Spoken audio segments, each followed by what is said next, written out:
Meet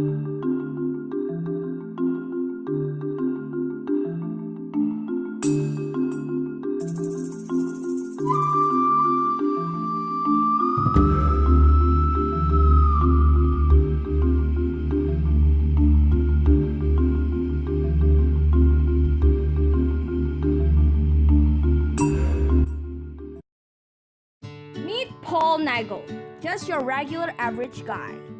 He was an employee of the board and also a tour bus driver on Rottnest Island, Western Australia.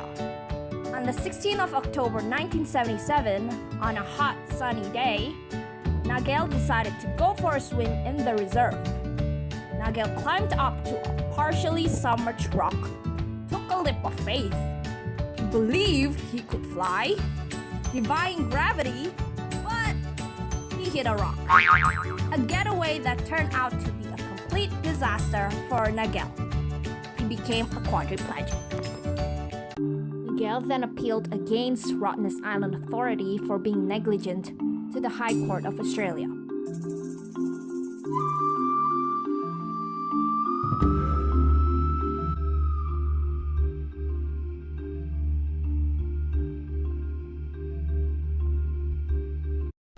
Your Honor, the board was negligent in that it failed to give any adequate warning that the ledge was unsafe for diving and assumed to be suitable for such a purpose, and that, alternatively, failed to provide any adequate warning that the ledge was unsafe for diving when the surface of the water was at or below the neutral tide level.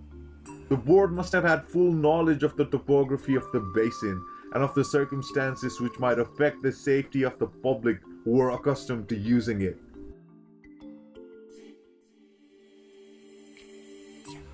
If I may begin, Your Honor, since 1903, when the Aboriginal prison on the island was closed and the decision was made to develop Rottnest as a holiday resort, there was no similar accident that has occurred at the basin.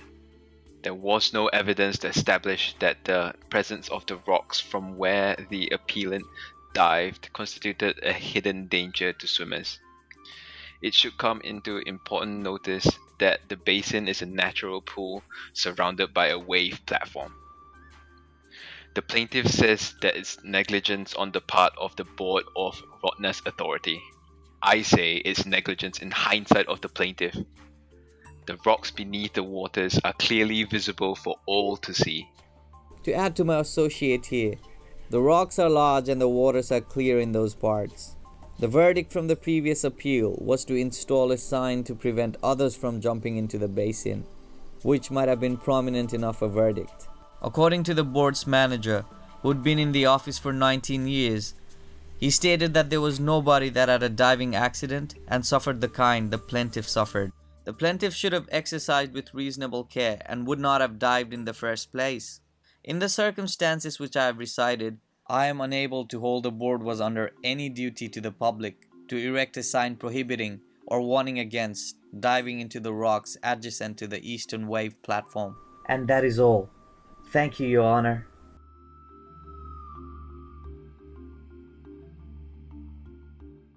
Clearly, a warning that did no more than inform the plaintiff of what he already knew would have been ineffective. What was suggested is that some sign should have been erected on or near the wave platform warning of the risk of diving from any part of the wave platform on the eastern perimeter of the basin into the water. The Supreme Court did not agree with Nicholson J that such a sign would not have been effective to deter the plaintiff from diving. That may be so, for such a notice might have transformed the plaintiff's knowledge of the existence of the rocks into a more lively appreciation of the danger of diving, as Wallace J. pointed out. The verdict from the previous case by Nicholson J. is inaccurate, as the foreseeability of diving at the basin would be an issue. The sign as a verdict is deemed irrelevant, as the plaintiff would have dived anyway due to the happenstance. Therefore, I conclude that the sign was not the issue and that the issue led in the plaintiff. As such, I dismiss this appeal against the Rottnest Island Authority.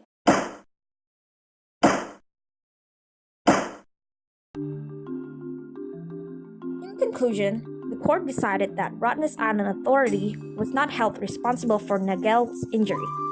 Moreover, it was also decided that signs are essential to prevent from such accidents from occurring in the future. Several years later, after the court case, water safety signs were put up. The Standards Association of Australia adopted a number of symbol signs for water safety, including one indicating that diving is prohibited. It is worth making the point that no one has anything but deep sympathy to the plaintiff for his losses both in terms of finances and life-shattering injuries.